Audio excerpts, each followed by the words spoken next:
Bom, gente, acho que eu vou aos pouquinhos recomeçando, enquanto as pessoas entram. Vou tirar essa pergunta, porque acho que gerou vários gatilhos. Está bom hoje, já temos tema para a terapia da semana que vem. Vamos para a teoria.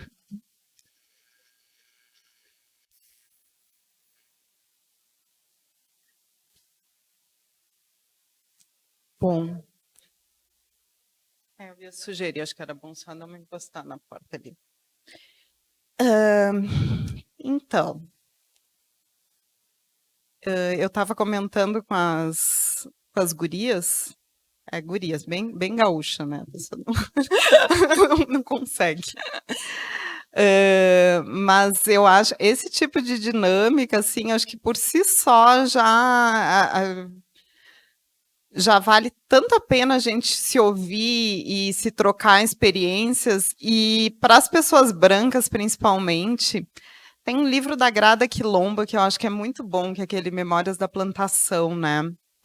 E ele tem uma pegada interessante da psicanálise, né? Desse processo de se reconhecer branco e se entender como branco, e enfim, porque eu acho que a gente fala muito sobre esse processo para as pessoas negras, mas a gente fala ainda muito pouco sobre branquitude, né?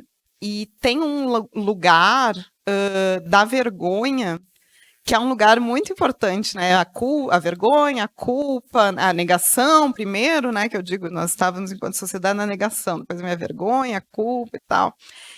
E para só no fim a gente chegar no momento de responsabilidade, assim, que é um momento de muito de ação, assim, porque eu acho que a culpa e a vergonha, eles são dois lugares, a gente que é atravessado, e eu sou também, né, pelo cristianismo, catolicismo, a gente tem subjetivado tão forte essas questões da culpa e da vergonha, e elas dizem muito sobre uma vergonha, isso, né? Tu não te sentir à vontade de ser quem tu é, assim, que é uma coisa muito forte. A culpa ainda normalmente é um fato. Tu fez tal coisa, tem culpa. Agora, a vergonha é uma coisa que diz muito sobre a existência, né? E isso é muito pesado e muito paralisante, assim. Então, eu acho que faz parte do processo esse desconforto de tratar desses temas. É engraçado a gente aqui na frente que fica olhando quando a gente vai falando, e principalmente quando a gente faz essas dinâmicas. Essa dinâmica, o melhor é fazer em roda, sabem? Para que todo mundo consiga se enxergar e tal, mas a gente sabe que fisicamente é muito difícil. Mas é difícil para a gente que é branco ficar até sentado nesse lugar, porque é desconfortável. E eu não sei se vocês notam como a gente se, tipo assim, se remexe na cadeira, assim, porque é um lugar de desconforto, mas que eu acho que faz muita parte do processo, enfim, de amadurecimento, de crescimento. Então, assim, espero que tenham ficado bem da dinâmica, espero que ela ecoe ainda dentro de vocês, e principalmente que as falas dos colegas que falam de lugares sociais diferentes também ecoem. Mas agora indo um pouco para a parte da teoria disso tudo, né, que algumas coisas eu já antecipei, eu queria convidar vocês para a gente olhar para a questão da branquitude, a partir desses 3 autores. Como, a Dani tinha anunciado, no meu mestrado essa foi a minha pesquisa, né, de onde fala o juiz, gênero, raça e classe na magistratura brasileira. Então, eu fui para o mestrado tentando entender, eu fui para o mestrado em 2019, depois da reforma trabalhista, que para a gente que é do direito do trabalho foi um momento super impactante, porque mudou muito as bases do direito do trabalho, né? Teve uma mudança muito estrutural.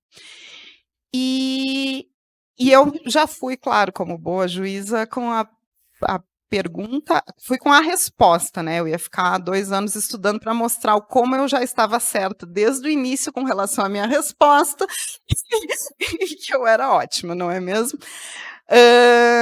E eu queria estudar sobre a trabalhadora terceirizada da limpeza, que é a mulher negra, que já era admitida a terceirização antes da reforma trabalhista. Então, a gente já aceitava essa hierarquização, né, porque é muito diferente ter o vínculo direto para essa relação triangulada. E aí eu queria demonstrar como foi, e essa abertura da terceirização, ela se deu inicialmente pela jurisprudência do Tribunal Superior do Trabalho. E eu queria demonstrar o quê? Como foi essa abertura que criou uma brecha no sistema para que a gente admitisse, depois, em 2017, na reforma trabalhista, a terceirização irrestrita. E usando muito o conceito do Achille Mbembe, quando ele fala na crítica na Razão Negra, que existe um devir no mundo dessa precarização das relações de trabalho, por exemplo, dos direitos sociais de um modo geral, ele fala, né, mas eu pensando muito nas relações de trabalho, que as coisas que estão chegando na população branca, na verdade, a população negra já vivia desde muito antes, e quando a água chegou lá, muita gente já tinha morrido afogado no caminho. Então, essa era a minha pesquisa, ela já estava pronta, ela era ótima. Mas aí a gente vai lá, estuda e tudo mais, e ao invés de falar dessa mulher negra que está na base da pirâmide, eu fui num longo processo que não vai dar para falar para vocês, mas que envolveu muitas trocas com amigas, principalmente amigas negras. Eu pulei para o topo da pirâmide para tentar entender justamente quem é o sujeito juiz, quem ocupa esse lugar de espaço institucional. E quando eu falo juiz, vale a mesma coisa para promotores de justiça, vale para todos esses espaços de poder institucional, mesmo o legislativo e o executivo não diferem muito. Só que eu tentei responder essa pergunta de onde fala o juiz a partir desses 3 marcadores, né, de gênero, raça e classe, entendida perfil socioeconômico, a partir da leitura principalmente de autores negros e principalmente de mulheres negras. Então, eu articulei essas categorias da lugar de fala, interseccionalidade e da discriminação estrutural na época. É aquilo, né? Se a gente fosse fazer a pesquisa hoje de novo, ela sairia totalmente diferente, mas eu tenho muito carinho por ela, então trouxe bem como ela está. Para responder essas perguntas. E aí foi um longo processo, porque, né, a gente parar para teorizar a partir de um outro olhar, um olhar que a gente não está acostumado, que é o olhar do feminismo negro, principalmente, é um deslocamento muito grande. Tanto que eu respondi, o meu orientador, essa pesquisa eu fiz em Sevilha, o meu orientador é um homem negro de São Tomé e Príncipe, que fica na África, e nós não sabemos isso, não é mesmo? Vou contar, é uma ilha, 2 ilhas, na verdade, São Tomé e Príncipe, e a Rony conheceu, a professora Edilene, né? E responder a pergunta do gênero e do perfil socioeconômico foi uma coisa muito tranquila para mim. Mesmo eu vindo desse lugar de elite, eu já tinha mais ou menos a dimensão. Agora, quando eu fui responder a pergunta da raça, e fui atrás dos dados do perfil da magistratura, foi aí que a pesquisa embolou muito, assim, eu caí num espiral. Eu estava escrevendo em primeira pessoa, porque a minha linha de pesquisa do mestrado, ela permitia. E quando eu cheguei na raça, eu não dei conta de escrever em primeira pessoa, e eu tive que refazer todos os pontos para botar tudo em terceira pessoa. E aí que eu conheci os estudos críticos da branquitude, que me ajudaram a entender por que o perfil da magistratura, em termos raciais, era como era, e vou compartilhar com vocês um pouco bem da trajetória assim, desses 3 autores, que são os que eu, na minha trilha pessoal, me aproximei dessa temática. Existem muitos outros autores, cada um, enfim, tem o seu trajeto, mas eu compartilho o meu. O primeiro deles é o Webb Du Bois, que é um americano, que a gente vai ver. O segundo, a maravilhosa professora Cida Bento. E a professora Lia Weiner. Então, são 2 pessoas negras e a professora Lia é uma mulher branca. E aí também queria já os referenciais teóricos. A professora Cida Bento fez a tese dela de doutorado, tanto a Cida Bento quanto a Lia Weiner são do campo da psicologia social. E a professora Cida Bento fez a tese dela de doutorado em 2002, vejam, faz mais de 20 anos. Mas aí, há uns 2 anos, ela publicou, agora na pandemia, esse livro que é o Pacto da Branquitude, que é o tema dela, o conceito dela que ficou muito conhecido, e é um livro bem curtinho e muito bom de ler, assim, que eu sempre recomendo muito. E esse é o livro da professora Lia, que é o Entre o Encardido, o Branco e o Branquíssimo, a Branquitude, Hierarquia e Poder na Cidade de São Paulo, que também é a tese dela de doutorado, as 2 pela USP, mas da professora Lia é bem mais recente, só que ela também reeditou pela editora Veneta. Então, peraí, a pessoa leva surra depois. Então, quem é O Webb Du Bois é, então, um sociólogo, historiador, filósofo e ativista político, e ele é o primeiro homem negro a se graduar em Harvard, fez doutorado em Berlim, enfim, tinha um baita currículo. E ele não fala propriamente de branquitude, mas ele vai ser a primeira pessoa que os estudos identificam como olhando para o lugar do branco nessa relação racial.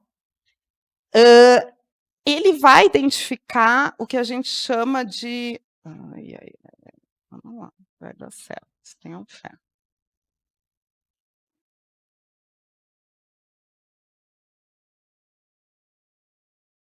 Peraí. Eu acho que eu estou pensando que ele está indo para o lado errado. Aí. Em 1935, ele vai publicar esse livro e ele vai olhar para a classe trabalhadora dos Estados Unidos. Então, vejam como as relações raciais, a questão da classe, ela é muito central.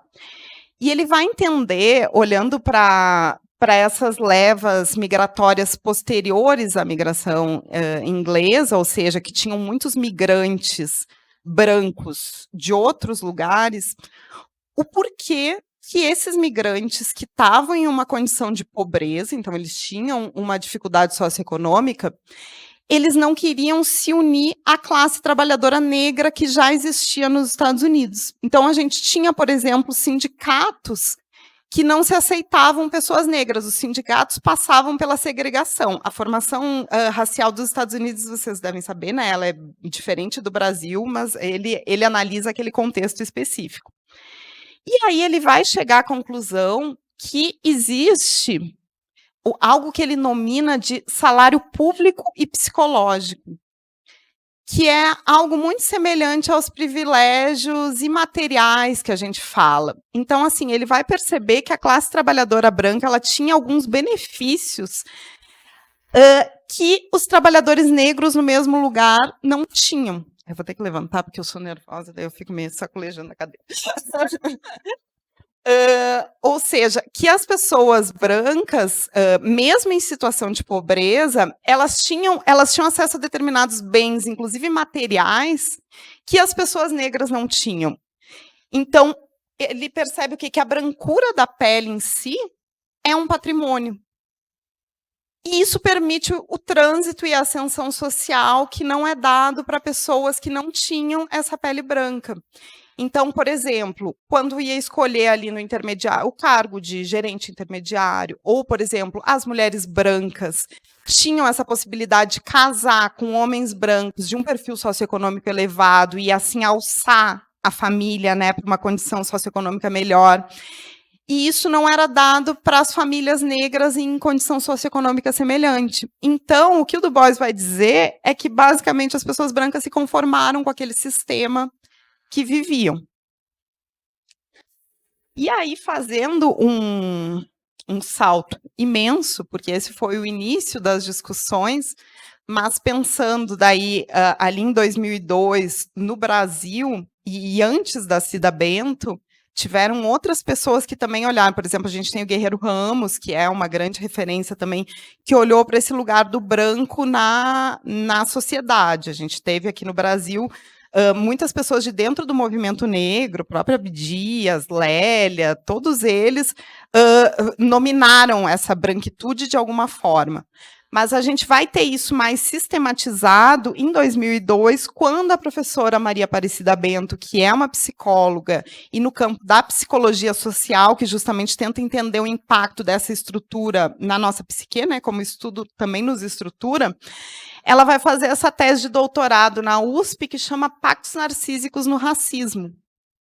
Então, ela é lida hoje como a precursora desses estudos críticos da branquitude no Brasil, e desenvolveu esse termo, que acabou muitos anos depois, porque, vejam, isso é de 2002, né, mas a gente começou a falar disso basicamente ontem, que é o Pacto Narcísico da Branquitude. E a professora Cida Bento, o que ela fez na pesquisa dela? Ela vai estudar os RHs principalmente de prefeitura, a forma de recrutamento de empresas, mas ela estuda até partidos políticos, ela hoje é viva, né? Eu acredito que vocês saibam, mas é sempre bom lembrar. Vocês podem, inclusive, convidá-la para vir. Eu levei para o TRT4 porque ela é muito maravilhosa, assim, mas a agenda dela às vezes é um pouco difícil. E ela está à frente do CERT, que é um centro de estudos de relações de trabalho de São Paulo. E ela vai tentar entender justamente essa forma de recrutamento pelo qual as instituições públicas e privadas escolhem quem vai estar nos diferentes lugares. Ou seja, ela consegue identificar as formas pelas quais o racismo ele se opera no cotidiano, mas de uma forma diferente de todos os exemplos que a gente deu na primeira metade da aula, que não é esse racismo direto. É justamente o racismo à brasileira, que a Lélia vai dizer, né, esse racismo por denegação, que é essa sutileza. Então, o que a professora... voltamos para o Du Bois. Uma hora, até o final da aula, a gente vai estar operando isso aqui bem. Então, o que a professora Cida Bento vai trazer na tese? Né? Primeiro, assim, branquitude, eu até vou pular para essa fala da socióloga Ruth Frankenberg, que eu acho que é uma definição muito bacana para a gente entender o que é a branquitude. A branquitude, olhem o que ela diz, é um lugar estrutural de onde o sujeito branco vê os outros e a si mesmo uma posição de poder, um lugar confortável do qual se pode atribuir ao outro aquilo que não se atribui a si mesmo. Quando a gente vai pensar o porquê que as pessoas brancas vão identificar o racismo a partir desse lugar de terceiro, é por isso. É porque a gente não se coloca nessa relação racial. A branquitude é essa possibilidade da gente se deslocar e dizer assim, olha, o racismo existe. Mesmo as pessoas de boa intenção, né? As pessoas, porque sempre a minha premissa, quem vem em cursos para falar sobre branquitude são pessoas que realmente estão dispostas a pensar sobre isso. Mas mesmo as pessoas que têm esse interesse, elas não se colocando na relação, elas vão ver o racismo como uma coisa que acontece com o outro, e não como um processo interrelacional no qual existe uma pessoa que está sendo violentada, vulnerabilizada, né, e oprimida, e outra que está sendo beneficiada por esse sistema, ainda que ela não esteja praticando de uma forma direta. Então, a branquitude ela é basicamente sobre poder, como eu já falei na primeira metade da aula, né, esse poder de nominar o outro e de se colocar como um sujeito neutro e universal. E essa neutralidade, ela se manifesta de muitas formas, como a gente vai ver também, mas principalmente nessa tentativa de nos retirar da estrutura e nos tratar como um indivíduo. Porque quando a gente não se nomina como um sujeito branco, é como se a gente não pertencesse a grupo racial nenhum. Então, é como se a gente não tivesse vindo ao mundo assim como um alecrim dourado e não tivesse herdado toda uma história de uma formação de estrutura de um país muito desigual, e no qual as pessoas brancas tiveram, né, acesso a terras, né, vocês provavelmente devem ter tido na formação anterior, né, para ver a formação da estrutura do Brasil, acesso a terras, acesso à educação, acesso aos meios de produção, que nos coloca em situações totalmente diferentes. Então, o Pacto Narcísico da Branquitude, que a professora Cida Bento vai nominar, ela é precisamente a principal forma pela qual a estrutura racial se mantém no Brasil, cuja característica é não falar sobre raça. Então, quando a gente vai imaginar quem é o racista, quem mantém a estrutura, a gente vai imaginar aquele sujeito malvado, que vai lá, que vai dizer, não vou nem reproduzir os xingamentos, mas a gente sabe, né, enfim, de quem eu estou falando. Quando, na verdade, claro, esse sujeito existe, é aquilo que eu estava falando antes, ele é a ponta do iceberg ali. Mas o nosso racismo ele ainda está muito nesse imaginário moral, o que dificulta imensamente a solução do problema. Porque a gente não percebe como a gente, e aí sendo a estrutura, a forma normal, o professor Silvio Almeida diz muito isso, né? A forma normal como as instituições funcionam, é o racismo. A gente naturaliza lugares sociais, é aquilo que eu estava falando, a gente naturaliza uma mesa composta só por pessoas brancas, a gente naturaliza que as instituições tenham uma quantidade maior de pessoas brancas no poder. Então, a gente entender essa necessidade de virada de chave, de que sim, claro, é evidente que uma pessoa que pratica racismo direto é um problema, é crime, inclusive. Agora, não é um problema menor, ao contrário, toda essa estrutura que o pacto narcísico envolve. Por quê? Sendo o racismo esse processo relacional, a pessoa branca, ela está desse lado do opressor. Queira ou não. A pessoa, a Gabriela, uma pessoa ótima, estuda isso. Eu estou nesse grupo racial do opressor. Então, eu me lembro quando foi assassinado o Beto no Carrefour, em Porto Alegre, vocês devem recordar, que o cara foi morto no estacionamento, né, um homem negro, com as pessoas em volta filmando, e é um supermercado, a gente que conhece um supermercado grande, foi uma coisa muito pesada, assim, muito doída. E as pessoas se compadecem, né, claro, com aquela cena, quem não tem um perfil, né, enfim, tem gente que não, mas a maioria de nós se compadece com uma cena assim. Só que eu acho que nós, pessoas brancas, olhando para essa cena, entendendo que é assim que o nosso privilégio é construído, é uma nominação forte, porque é muito difícil tu entender que o teu privilégio é construído dessa forma, mas é uma nominação necessária, porque aí tu entende que quando tu vai agir sobre isso, tu tá agindo primeiro desse lugar racial de uma pessoa branca, mas que não é um favor que tu faz, é assumir a responsabilidade. Porque o teu lugar social, ele também está sendo construído nessa dinâmica. Então, esse conceito do lugar de fala, por exemplo, ele foi muito desviado nos últimos tempos para que as pessoas se desresponsabilizem pelas coisas e digam assim, não, eu sou branca, eu não posso falar sobre raça, sobre relações raciais. Uai, mas branco não é uma raça também? De repente, a gente pode falar a partir desse lugar, a gente pode falar a partir da branquitude. É óbvio que eu não vou explicar para uma pessoa negra o que é ser negro, né? Porque não vamos, tá, gente, amigos? Não vamos fazer isso. Fazemos, às vezes, mas vamos evitar. Porque, obviamente, a gente não sabe o que é essa experiência. Agora, entender e nominar esse lugar de privilégio é o que a gente pode fazer para a construção de uma... Ai, meu Deus do céu. De uma sociedade menos desigual. E o que a professora Cida Bento vai perceber nessa pesquisa é exatamente isso. Quem que emprega no Brasil, né?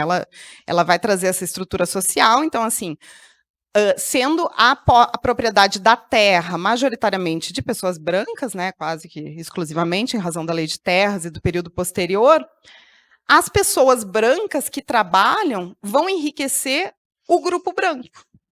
E as pessoas negras que trabalham naquela terra também vão enriquecer o grupo branco. E quando a gente tem o processo de industrialização, a propriedade desses meios de produção vai acontecer da mesma forma. Então, as pessoas que vão trabalhar nas empresas vão acabar aumentando o capital social, o capital econômico desse mesmo grupo. E isso vai fazer com que a nossa desigualdade social, socioeconômica, ela se agudize, ao invés de reduzir. E isso também nos ajuda a entender esse lugar, por exemplo, no Rio Grande do Sul, a gente teve a imigração italiana e alemã muito grande. Mas é por isso que a terceira ou a quarta geração vai acabar chegando em lugares de pessoas brancas, né, que foram dessas levas migratórias. É isso, não é que a vida dos meus antepassados mesmo, ou das pessoas que descendem dessas levas migratórias que vieram no início do século passado, não é que a vida dessas pessoas tenha sido fácil, as pessoas trabalharam desde muito pequenas, né, pegaram um contexto muito hostil, foram para um ambiente que não estavam acostumados, deixaram tudo na Europa, vieram para cá e tudo mais. Mas isso quer dizer só que a questão da raça não foi algo que dificultou ainda mais. Então, isso fez com que as primeiras gerações tenham tido muitas dificuldades, mas daí a geração seguinte já conseguiu estudar, a outra já fez curso superior e a terceira ou quarta geração já está chegando nos espaços de poder institucionais, está fazendo concurso público, está ocupando os altos cargos. E também por quê? Porque quem fazia o recrutamento, que é o que a professora Cida Bento dizia, e eu não sei se vocês já viram esses vídeos, até esqueci de botar nessa apresentação, por serem pessoas brancas que vão recrutar, existe essa tendência do pacto. E aí eu acho que é interessante o conceito dela. A gente vai atribuir características positivas. Ai, gente, mas eu aperto uma vez só, eu juro, e daí depois ele pira. Ó.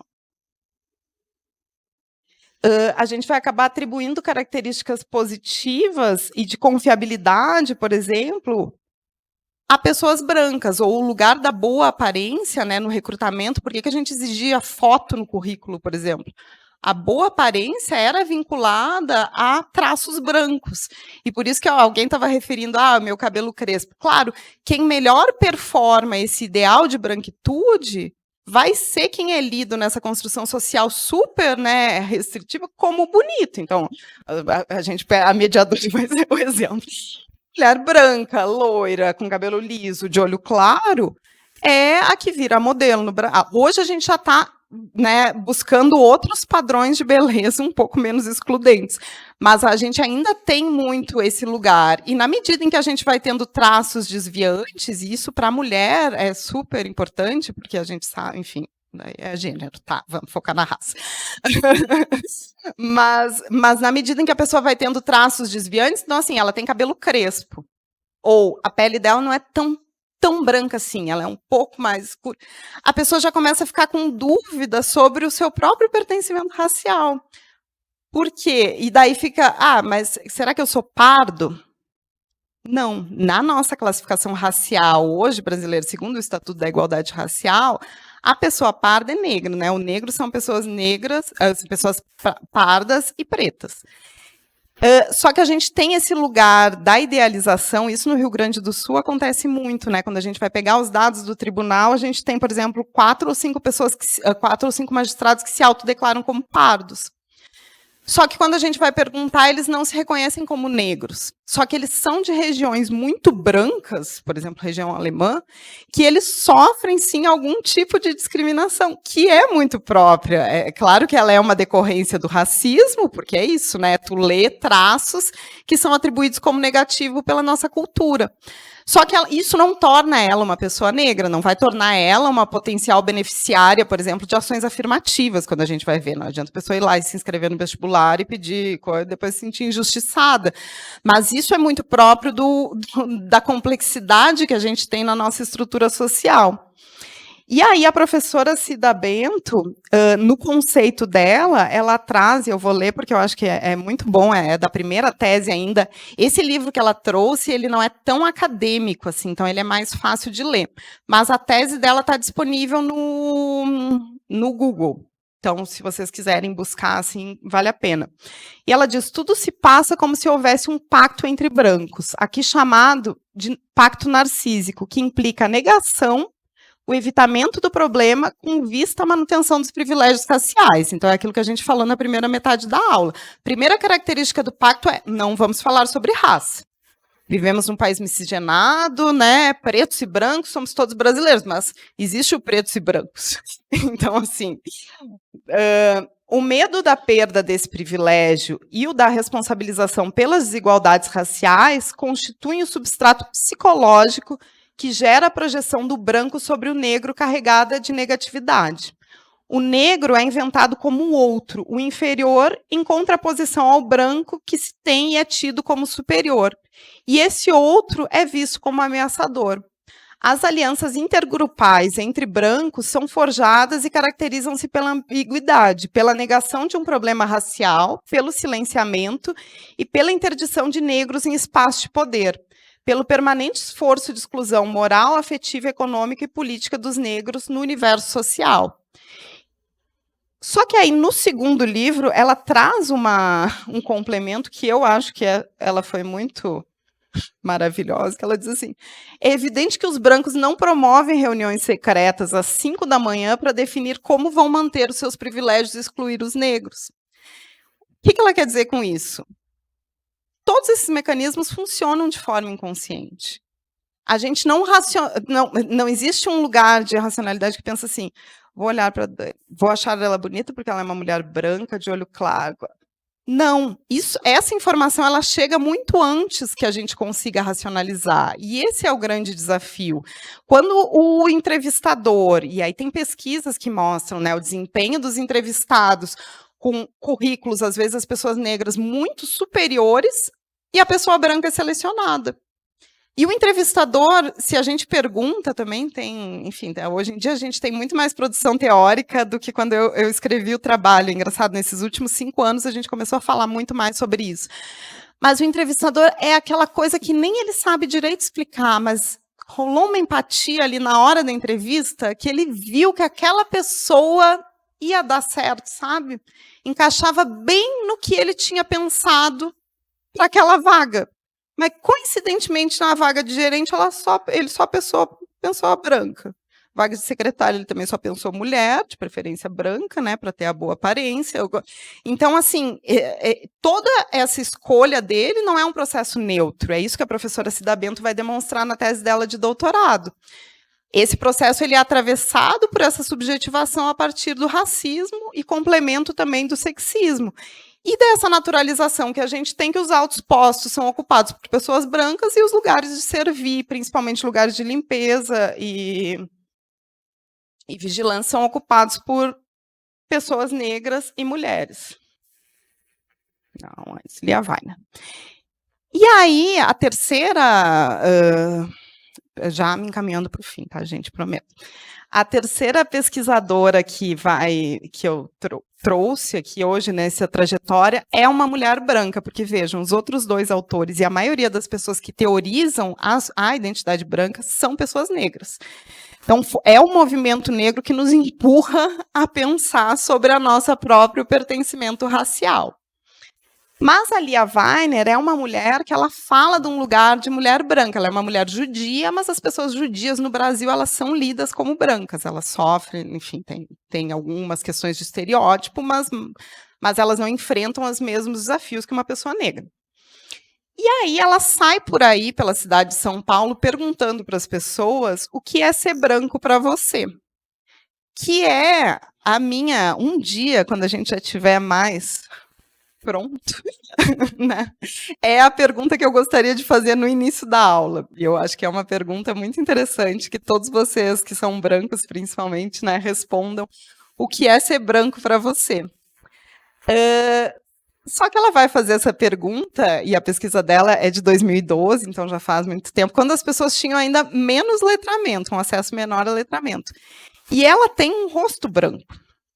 E ter um rosto branco, eu estar falando sobre essas questões e uma pessoa negra estar falando sobre essas questões é absolutamente diferente. Porque a gente tem mecanismos psíquicos de bloqueio, isso não é voz da minha cabeça, isso é o que a psicologia social nos ensina, a partir do corpo que vai estar, e por isso que as pessoas brancas podem sim ser grandes aliadas na gente repensar essas estruturas. E ali ela sai perguntando isso, o que é ser branco para você? Ela escuta coisas inimagináveis. Leiam o livro dela porque é fantástico. Eu não vou poder me debruçar muito porque, né, senão eu não vou poder falar da parte da instituição que eu acho que também é importante. Mas a pesquisa dela acaba sendo essa, o encardido branco e o branquíssimo, branquitude, hierarquia e poder na cidade de São Paulo.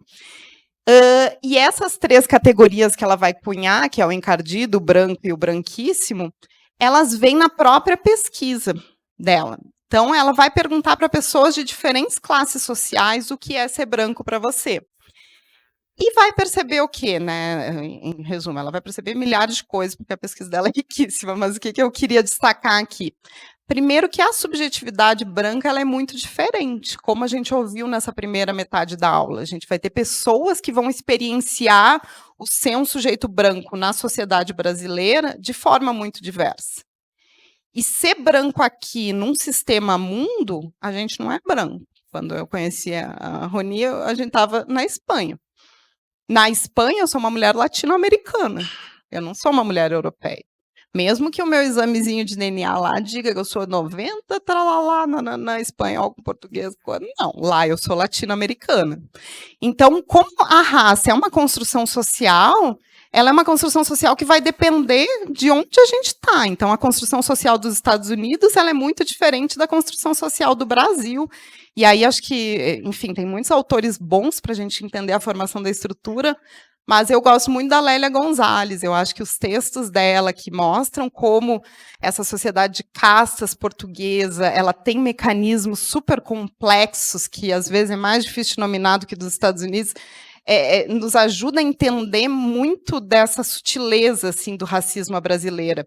E aí eu acho que a gente tem que ter cuidado também quando a gente vai buscar o arcabouço teórico das relações raciais, porque os autores americanos, eles são muito bons, tem gente muito boa que teoriza, enfim. Mas eles não são a nossa realidade, eles não escreveram sobre a nossa realidade. Então, a gente tem que estar muito atento a isso, porque as nuances das relações sociais são diferentes. Então, a Lia vai perceber isso, as experiências dos sujeitos brancos são distintas. Porém, o que une a todos os sujeitos brancos é que eles falam de um lugar de privilégio. E aí, claro, a gente olhar, por exemplo, o privilégio, o branquíssimo que a Lia traz na pesquisa dela, é esse sujeito que é quando a raça encontra o privilégio socioeconômico, que é, por exemplo, o exemplo que eu dei, a Poliana deu. E qual vai ser essa característica? São pessoas que vão se relacionar com pessoas negras, via de regra, a partir de um lugar de hierarquia. Então, não é que eu não convivia com pessoas negras, é que eu convivia com pessoas negras que era a trabalhadora doméstica, a trabalhadora da limpeza, da vigilância, porque pessoas que ocupavam o meu status social, ou as festas, ou, enfim, esse lugar de socialização, eram hegemonicamente brancas. E a gente ainda tem. Claro, a gente agora, enfim, quem fala desse lugar, magistratura, Ministério Público, eu acho que isso fica muito evidente, porque como a gente vai ver, são lugares do branquíssimo, né, de fato. Quando a gente vai nas festas, vê as fotos, por exemplo, da carreira, a gente vê, é uma grande maioria de pessoas brancas. Então, nesse caso, o privilégio ele fica um pouco mais evidente, porque ele é palpável. E aí a Lia vai descobrir na pesquisa que a maioria das pessoas, ela vai entrevistar, tem uma mulher que ela entrevista que é super interessante, a entrevista e coisa, e ela vai dizer isso, né? As pessoas percebem que elas estão numa condição de privilégio. Não é difícil para uma pessoa assim, confrontada, considerando que vive. Claro, né? Tem gente tem gente para tudo, né? Mas a maioria das pessoas não tem uma dificuldade de nominar essa hierarquia racial, porque ela vivenciou isso na maior parte da vida. E tem no outro extremo o encardido, que é o quê? É aquela pessoa branca, mas que ela está fora do lugar social esperado. E aí a Lia vai entrevistar, por exemplo, pessoas em situação de rua. E pergunta, claro, quando a gente fala em privilégio de pessoas em situação de rua, é um pouco forte, né? Como é que a pessoa vai ter privilégio? Mas privilégio leiam no sentido de condição de vantagem. Mas ela pergunta para uma pessoa em situação de rua, olha, o senhor tem, né, percebe alguma vantagem com relação a colegas em situação de rua que são negros? E daí um dos entrevistados assim, olha, eu percebo que eu posso entrar no shopping para fazer o número 2, enquanto os meus colegas negros não podem. Ou outro, eu percebo que eu recebo mais dinheiro do que os meus colegas negros quando estão pedindo. E aí a gente vira e mexe, vê viralizar aquele mendigo, né, do olho claro, o gato, mendigo gato, não sei o quê.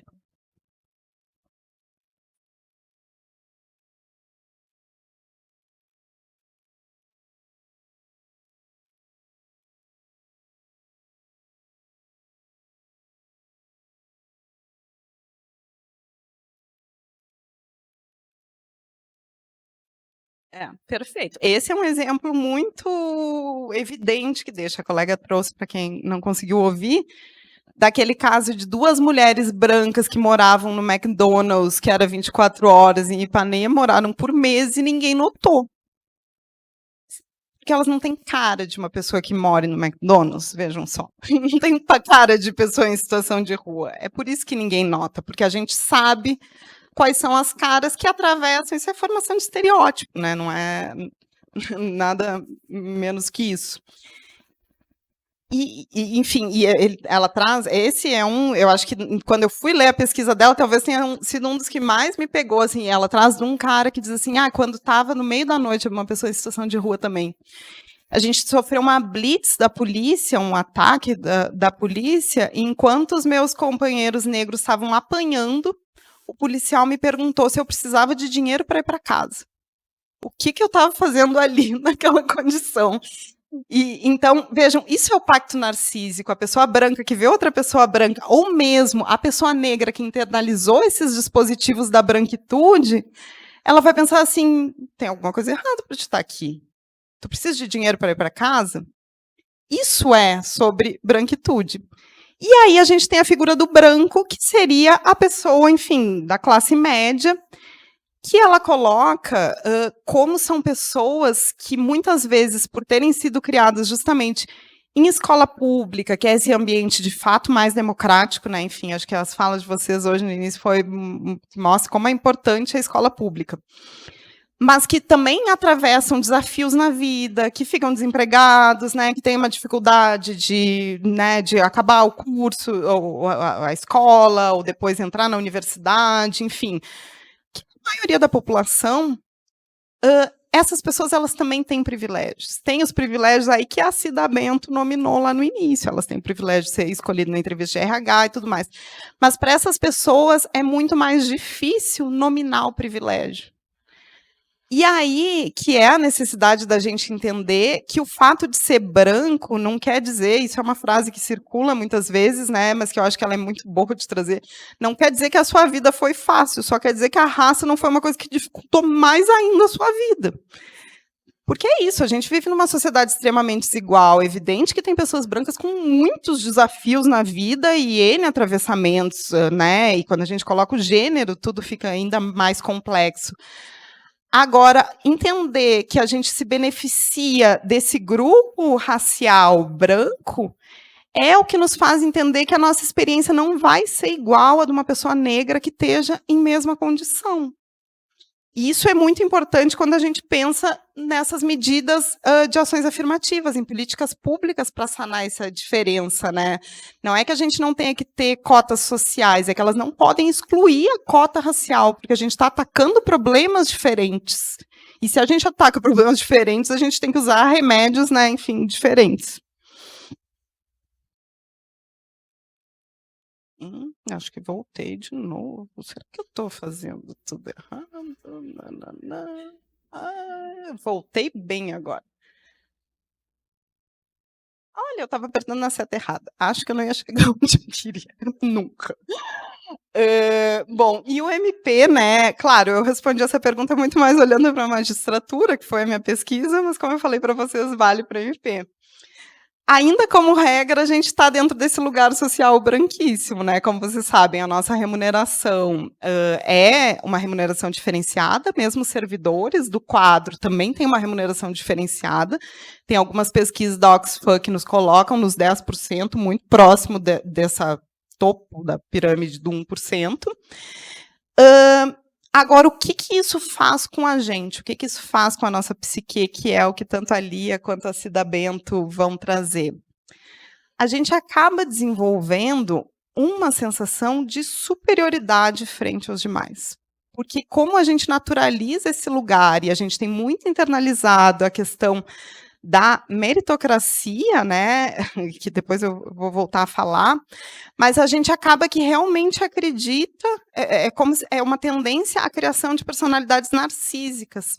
E quando isso é atravessado pela masculinidade, se torna ainda mais desafiador, porque a gente realmente acredita que esse lugar é nosso, que isso é natural, e isso nos torna violentos nas relações raciais. É essa sensação de superioridade que nos impede, por exemplo, de ouvir o outro, da gente se deslocar para outra experiência, né, se deslocar no sentido de sofrer esse deslocamento quando dá troca. Ai, eu aprendi que eu estava indo do lado errado, adiantou? adiantou. Não, gente, mas não é sempre que vai para o lado errado, então. Metade da aula da Gabriela é tentando trocar o slide. E aí a gente vai ter, se eu tivesse tempo, eu faria essa dinâmica também, porém não teremos, que eu tenho que já ir para o final. Mas a gente vai ter uma coisa que é muito importante quando isso forma, né, enfim, as nossas subjetividades. A gente tem algo que que a gente chama a divisão sexual e a divisão racial do trabalho. A gente fala muito da divisão sexual do trabalho, porque os movimentos feministas tensionam muito isso, mas no Brasil a gente não consegue entender a divisão sexual sem entender a divisão racial do trabalho, afinal, mais da metade das mulheres são mulheres negras. E a gente tem grupos muito marcados. Quando a gente pega esses ambientes, é muito interessante perguntar as profissões dos pais e dos avós. O que se manifesta, né? A gente tem, primeiro, uma carreira muito herdada, né? Todos os espaços de poder institucionais na colônia, isso o Fanon nos mostra, nos Condenados da Terra, são heranças coloniais. Então, é ou o colonizador ou quem mais parece com ele. Então, a gente vai vendo os perfis, eles têm mudado nos últimos anos, mas eles ainda são um perfil muito congelado. Então, quando a gente pega dentro do sistema de justiça e vai perguntar, os pais, principalmente os pais das pessoas brancas, normalmente vêm de carreiras jurídicas ou dessas profissões clássicas, médico, engenheiro, enfim. Os pais das pessoas negras, ou avós, principalmente, muitas vezes vêm do trabalho rural, que estruturalmente é um lugar social ocupado por pessoas negras no Brasil. Ou do trabalho informal, ou desse trabalho dito por braçal, que eu tenho muito ranço dessa expressão, que é como se a pessoa não precisasse ter um conhecimento técnico extremamente especializado para construir um muro, né? Vai tentar construir um muro, mas enfim, é esse lugar, por exemplo, de obra e tudo mais. E quando a gente vai olhar para as mulheres, a gente também tem esse lugar do lar, né? Então, quando a gente vai olhar para as nossas mães, avós, mulheres brancas, muitas vezes tem mulheres que não trabalhavam nesse trabalho dito reprodutivo, dito produtivo, né, e sim no trabalho reprodutivo, ou quando as mulheres brancas começaram a entrar no mundo do trabalho como professoras, ou esses outros trabalhos de cuidado, enfermeiras, psicólogas, assim como são trabalhos de cuidados compartilhados pelas mulheres negras. Só que aí, em termos de escalonamento de remuneração, muito abaixo, que é o trabalho doméstico, trabalho de limpeza, telemarketing. Telemarketing muito por essa questão da boa aparência, né? Enfim, pessoas LGBT também é muito comum ir para lá. E aí, da onde fala o juiz, né? Respondendo a minha pergunta de pesquisa. Aqui a gente tem um gráfico que a ONG Justa lançou, que é sobre a população brasileira com base no censo do IBGE de 2010. A gente teve algumas alterações, mas como eu gosto muito, eu acho muito bonitinho esse, e ninguém fez com essas bolinhas, e eu, obviamente, não tenho condição de fazer, como vocês veem pela qualidade dos meus slides, eu uso. Mas a gente tem basicamente 4 grupos quando a gente pega essa articulação de gênero e raça. A gente tem, além disso, as pessoas indígenas, mas que numericamente, eu vou pedir desculpas, vou pedir licença para retirar do dado, porque quando a gente pensa principalmente a carreira das magistraturas, são números muito baixos, e também temos as pessoas amarelas, que também vêm com um número menor. Mas a gente tem basicamente isso, né? Pessoas negras, né? Mulheres negras, homens negros, mulheres brancas e homens brancos. E quando a gente vai olhar o perfil dos juízes e juízas, que é muito semelhante ao dos procuradores e procuradoras, a gente vai ter isso aqui. Esse é um dado dos tribunais de justiça estaduais. Mas como os tribunais de justiça estaduais, numericamente, eles são muito impactantes, esse é praticamente o mesmo dado da magistratura de um modo geral. Então, o que a gente vai ter? A gente vai ter quase metade da magistratura composta por homens brancos.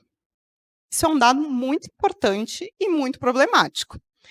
Daí a gente vai ter um número de 32%, que também é o que mostra mais ou menos o censo do CNJ, composto por mulheres brancas. Então, quando a gente vai comparar com aquele slide anterior, que eu não vou voltar porque eu ainda não aprendi a passar um slide, mas talvez ele volte na próxima, a gente vai ver que, inclusive, as mulheres brancas estão sobre-representadas dentro dessas carreiras. Claro, não estão divididas de forma igualitária dentro da carreira. Eu não estou dizendo que, né, temos o paraíso das relações de gênero no âmbito nem do judiciário nem do Ministério Público. Mas, em termos absolutos, a gente tem um número maior do que a quantidade de mulheres brancas na sociedade. E aí, quando a gente vai ver a subrepresentação, recai sobre as pessoas negras e principalmente sobre as mulheres negras, que no MP, pelo que a Roni me mostrou o dado, no último censo de vocês, é um número, inclusive, menor do que esse. Então, eu acho que isso nos ajuda a ver, assim, de forma muito clara, né, muito evidente, como a gente tem um grave problema democrático, porque quando a gente tem essa disparidade de representação em instituições que não refletem a população brasileira, eu, Flávia Biroli, mas um monte de gente, entende que a gente não tem um mero problema assim, de identitário, né, como alguns dizem, a gente tem um problema de democracia. E aí, como é que o pacto narcísico se opera na magistratura especificamente, que é o que eu olhei na pesquisa? Primeiro, é esse silêncio em relação à questão da raça. Então, quando eu fui analisar os dados de pesquisa, eu vi décadas de pesquisa olhando para o perfil da magistratura, inclusive as primeiras feitas pelo Conselho Nacional de Justiça, que não perguntavam o pertencimento racial de magistrados. Justamente por essa questão, né, da miscigenação, para que vai perguntar. Então, a gente só foi ter dados sobre o perfil racial de forma institucional em 2013, não por acaso, quando Joaquim Barbosa estava à frente do CNJ, que daí a gente viu o que, enfim, visualmente a gente já devia pressupor, né? A representatividade de pessoas negras é ínfima, na época era mais ainda, né? E principalmente mulheres negras é muito pequena, principalmente se comparado ao restante da população. E aí aqui eu trago uma nota técnica que o IPEA fez, analisando o perfil dos aprovados no último concurso da magistratura trabalhista, né, que é o meu campo. Isso está disponível e depois eu posso disponibilizar também, se vocês quiserem, o material. Mas essa nota técnica está disponível também no site do IPEA, que vai nos mostrar o quê? Que o custo médio que uma pessoa tem para ser aprovada no concurso é R$30 mil, que é a gente já começa a barreira invisível, né? Pessoas residentes no Sul e no Sudeste, com idade entre 27 e 31 anos, brancos, solteiros, sem deficiência, oriundos de um extrato social mais elevado e com pós-graduação, têm 57 vezes mais chance de passar num concurso do que quem não tem esse perfil. Então, cada marcador desses que a gente vai tirando vai dificultando um pouco mais o acesso a esse lugar. E vejam que não tem o marcador gênero mais, porque quando a gente vai olhar o perfil de ingresso, ele já está bem parelho, né? A gente tem as barreiras, elas vão surgindo ao longo da carreira. E aí, um outro ponto que eu queria trazer, agora sim, prometo finalizando. Não, ainda posso levar 2 minutinhos. Tá. Que é para a gente pensar, para além das discriminações que existem nesse ingresso na carreira, porque quando a gente fala de classe no Brasil, a gente também está falando de raça, porque a nossa estrutura se formou assim, porém a gente precisa falar de raça, não dá para falar só de classe. Mas também no curso da carreira, existem, né, e aí é um dos dados da pesquisa, existem corpos que desviam desse padrão do que a gente imagina que é o juiz ou o promotor, enfim, natural, né, desse lugar social. Quando eu passei no concurso na época, eu era bem jovem, né, e aí eu me lembro uma vez que eu fiz uma audiência, a frustração do senhorzinho quando entrou na sala e viu aquela guria jovem, loirinha, claro, coitado, imaginava um juiz, e isso é uma coisa que acontece bastante, né, um homem, um toga, não sei o quê, só que o engraçado dele foi que ele olhou para o advogado e disse, mas essa aqui é a juíza, tipo assim, super decepção. E eu disse para ele, olha, assim, então, é o que temos para hoje, mas na próxima a gente consegue um colega mais dentro do seu ideal, porque é isso, as pessoas têm essa imagem social de quem que deveria estar ali naquele lugar. Então, todos os corpos que divergem disso vão enfrentar desafios. E aí a gente está falando de gênero e raça, mas também vale para deficiência, vale para a população, né, que não está dentro desse padrão cis heteronormativo. Quanto mais a gente vai se desviando, mais desafiador, e isso até o tratamento de advogados, partes em audiência, é diferente para mulheres, por exemplo, do que para homens, mas é mais diferente ainda quando essas mulheres são negras, porque daí leva um outro marcador de vulnerabilidade. E aí, no curso da carreira, o fato é que esses colegas que são negros e que hoje integram a magistratura ou o MP, eles também sofrem discriminações por parte dos outros colegas, né, enfim, brancos. E muitas vezes também de colegas negros que também internalizaram esses dispositivos da branquitude. E aí a gente precisa o quê? De espaços seguros para falar sobre isso, né? Esse tipo de debate sobre as relações raciais nos abrem possibilidades de ter ações afirmativas para que no curso da carreira a gente também não seja tão violento, mas na minha pesquisa eu trouxe isso porque é uma pesquisa, eu já era juíza há bastante tempo, então eu com certeza li essa pesquisa e não notei na época. Essa é uma pesquisa da MB, que é Quem Somos a Magistratura que Queremos, que é uma pesquisa de 2018, ou seja, basicamente de ontem.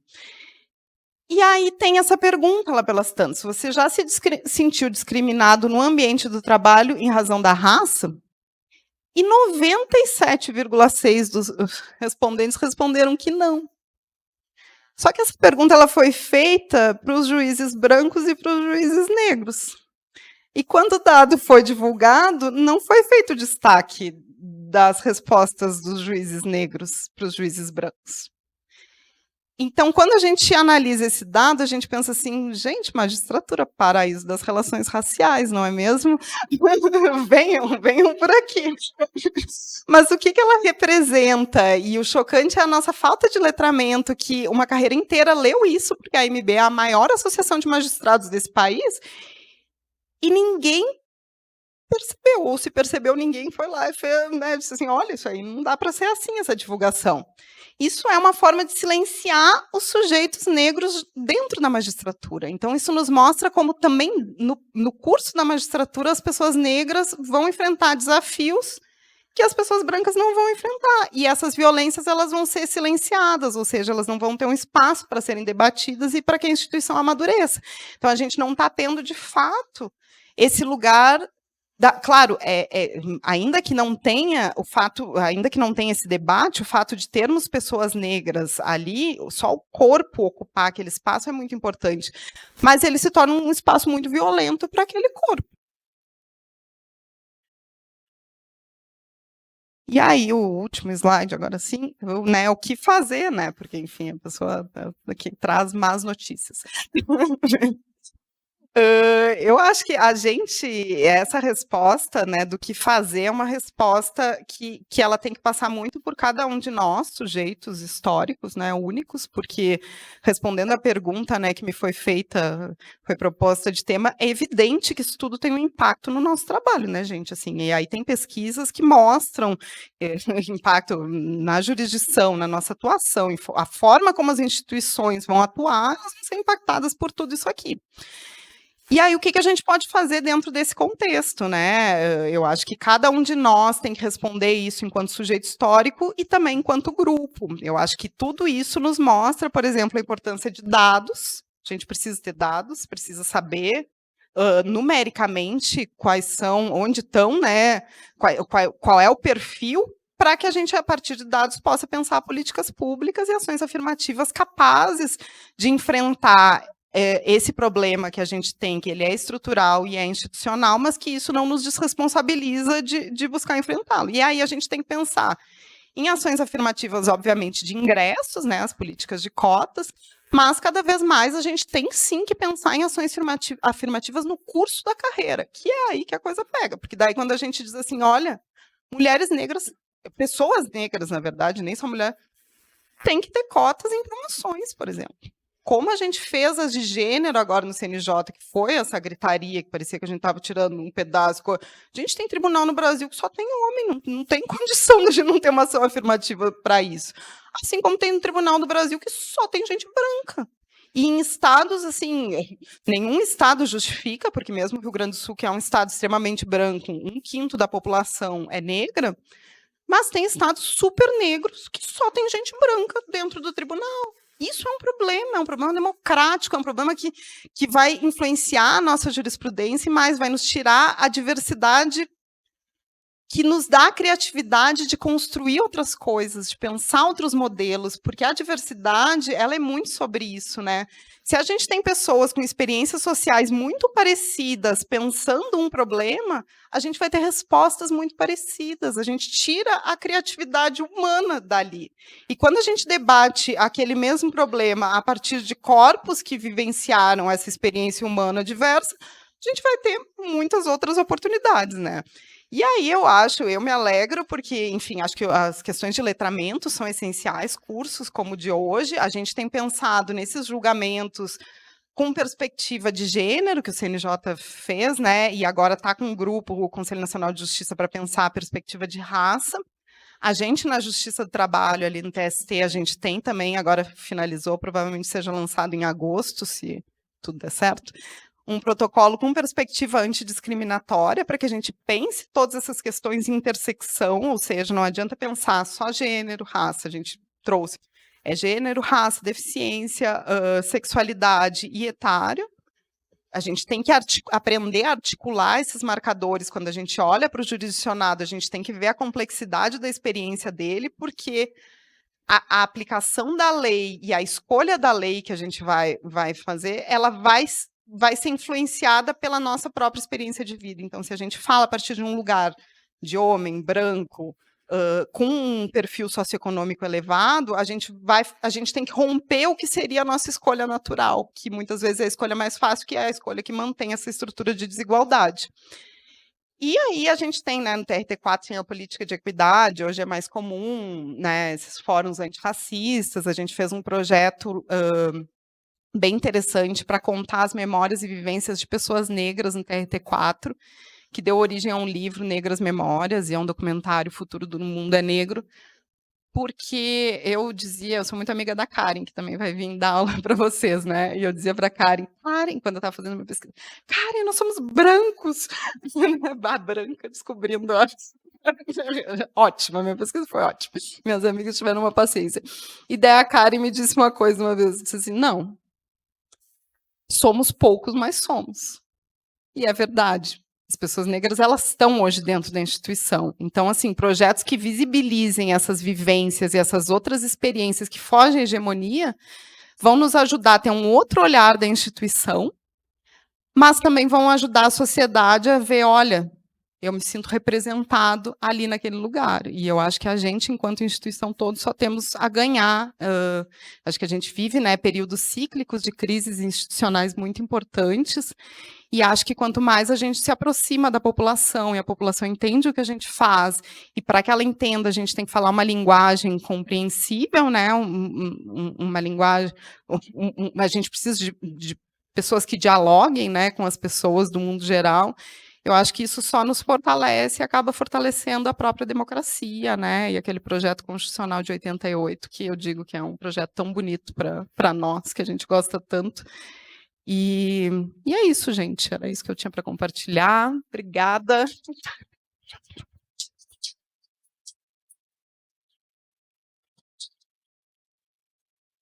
Excelente, Gabriela. Nossa, maravilhoso.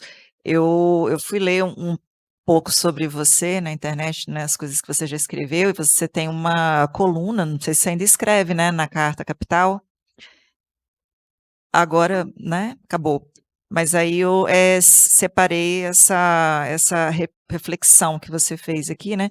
Despertar para a realidade pressupõe refletirmos de forma crítica e, assim, honesta, realmente, né, profunda sobre o nosso próprio racismo, sexismo e, no caso, colonialismo também. Então, foi isso que você fez aqui hoje, nos conduziu lindamente a essas reflexões.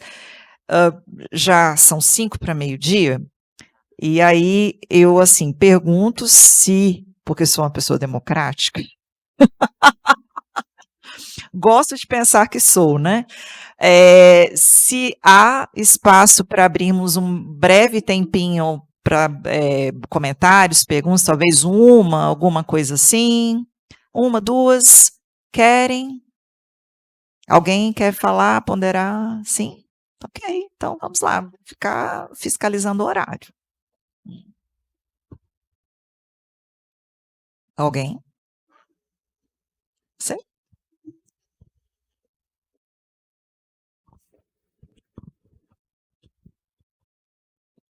Prometo, vão ser 2 minutos. É só um detalhe que eu acho que é óbvio para todo mundo aqui. A instituição é muito branca.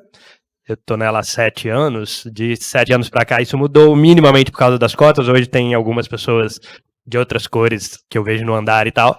Mas isso não se altera fácil, porque a forma de formação da instituição é um concurso. E o concurso tem cota. Não vai ser 50-50 tão cedo. Então eu fico achando que talvez esse curso seja muito importante para que a gente, já que não altera rápido a instituição, a cor da instituição, para que a instituição atue um pouquinho de forma menos branca. Eu sou mineiro, que também não é um estado exemplo, mas trabalhava no MP de lá, e pelo menos na minha experiência, quando você chegava no entorpecente, nos crimes de chão de fábrica, digamos assim, havia uma preocupação mínima em pelo menos tentar igualar a forma com que você condenava ou buscava condenar brancos e pretos. Muito pouca, óbvio, mas você via uma diferença. E quando eu cheguei aqui eu me assustei porque existia uma busca pela condenação a qualquer custo. E eu acho que já que a gente é branco mesmo, e não rápido, talvez a gente começar a atuar para fora, se atentando para isso, seja importante. E aí um curso assim, talvez ser obrigatório para algumas promotorias, especialmente criminais, seja dança que faça a diferença institucionalmente. Só isso. Nossa, cirúrgico, dolorido, né? Fala dolorida. Você quer falar alguma coisa sobre isso? Eu acho duas coisas, assim. Primeiro, a tua fala é perfeita. Eu acho que as cotas raciais, elas são uma tentativa de política pública, né? E eu acho que a gente pensar nos aperfeiçoamentos disso também para que seja mais rápido é muito importante. Eu acho que os conselhos têm se debruçado sobre isso, porque realmente a gente não pode. O cálculo era: a gente vai ter 30% da magistratura negra em 2049. Quer dizer, não é possível que a gente vai esperar até lá. Então, talvez a gente tenha que pensar em mitigar outras barreiras, né? Essa barreira econômica ela é muito desafiadora. Então, eu acho isso é uma coisa. Agora, a outra coisa, eu concordo totalmente contigo, assim, eu acho que o letramento é o que possibilita que todos nós, brancos, negros, homens, mulheres, possam atuar em prol da emancipação social, da concretude da dignidade da pessoa humana, e coisa que eu digo, ai, comunismo não, meio que está na Constituição, assim, aqueles princípios fundamentais lá do início, assim, não é, não é nem e por isso eu acho esses protocolos de julgamento para a gente, eles estão sendo bem interessantes, assim, sabe? Eu não sei se vocês já leram o de gênero do CNJ, agora a gente está fazendo esses outros, porque ele tem, inclusive, perguntas norteadoras, assim, que para o juiz de boa fé, né? Porque eu realmente acredito que a maioria de nós queira ser esse sujeito, né, que contribui com as pessoas e com o mundo melhor e tal, mas eu sou meio poliana também, não sou muito padrão. Mas esse protocolo ele tem perguntas, né? Ele diz assim: será que eu estou reproduzindo algum tipo de preconceito meu nesse momento da escolha da lei? Será que eu escolhi a lei que mais contribui, né, enfim, com o princípio tal, com a diretriz tal? Então eu acho que a gente se fazer perguntas é uma coisa que ajuda a gente a atuar, porque sim, eu que vejo mulheres brancas, por exemplo, em espaço de poder, que buscam muitas vezes performar essa masculinidade e se tornam, inclusive, a gente tem pesquisa sobre isso, né? O TJ Pará, que é um tribunal, o único tribunal do Brasil, pelo menos na época da pesquisa, que tinha uma quantidade maior de mulheres do que homens, a jurisprudência era extremamente cruel com as mulheres. principalmente com as mulheres que falavam de um outro lugar social, ou seja, mulheres negras, né? Então, assim, eu também acho que não basta botar mais mulheres, mais pessoas negras, assim como para a gente que é branco que está nesse lugar, não adianta dizer assim, não, paciência, estou aqui. Eu acho que a gente pode fazer muito, independente do lugar social que a gente ocupe, sabe?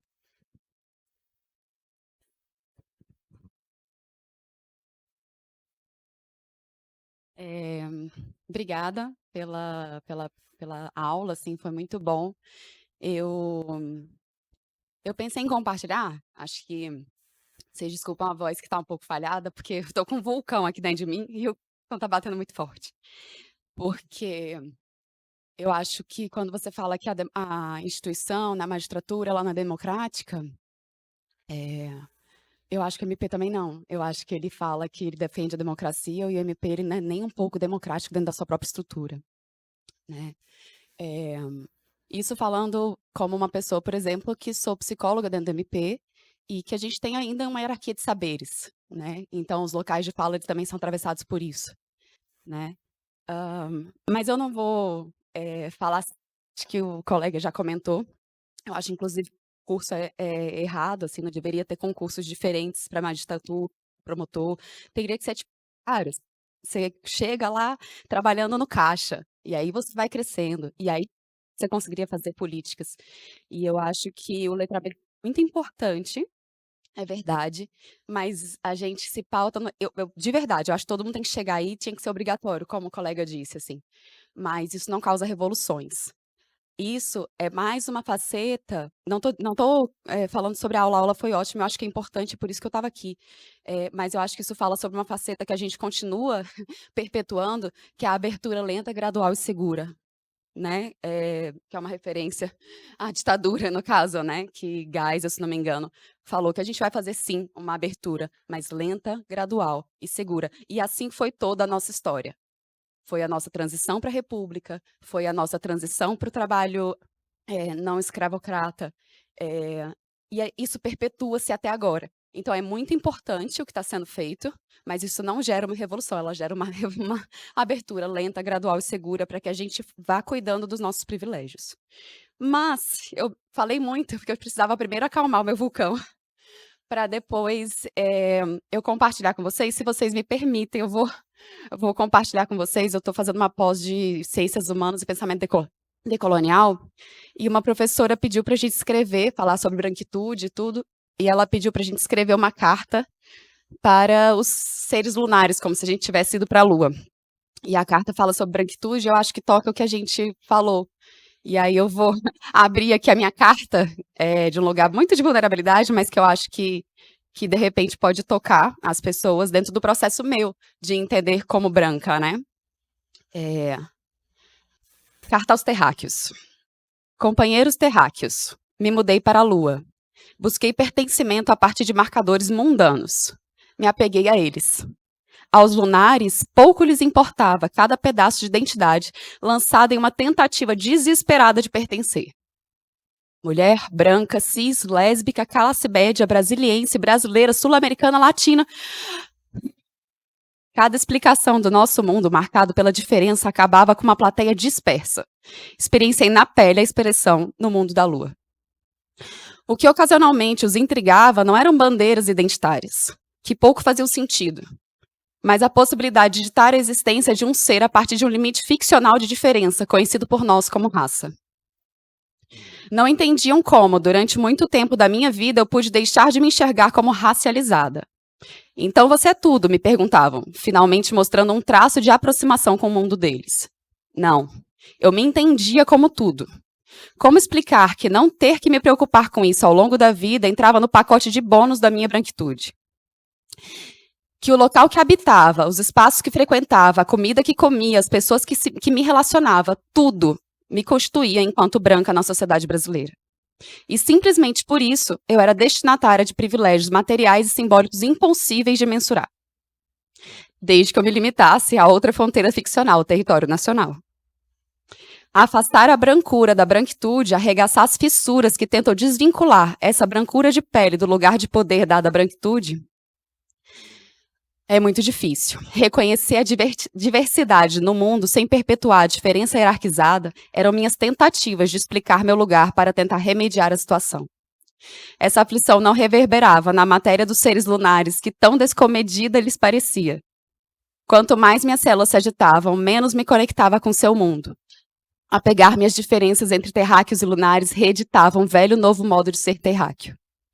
Na Lua, todos são parte e totalidade de tudo que existe. Não retornarei à Terra, mas retornei.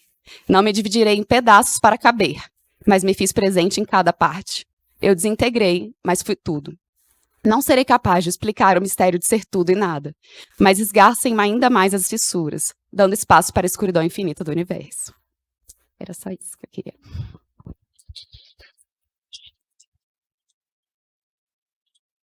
Eu acho que eu preciso encerrar depois dessa sua. Eu acho que você encerrou. Acho que você encerrou. Eu queria te agradecer por ter dividido conosco não apenas as suas reflexões, mas o seu texto, enfim, né, o seu sentimento até anterior ao que foi colocado aqui hoje. Vamos encerrar, né, aqui, ó, caladinhos, aqui dentro, né, ano. Muito obrigada, Cristina, um abraço tão maravilhoso.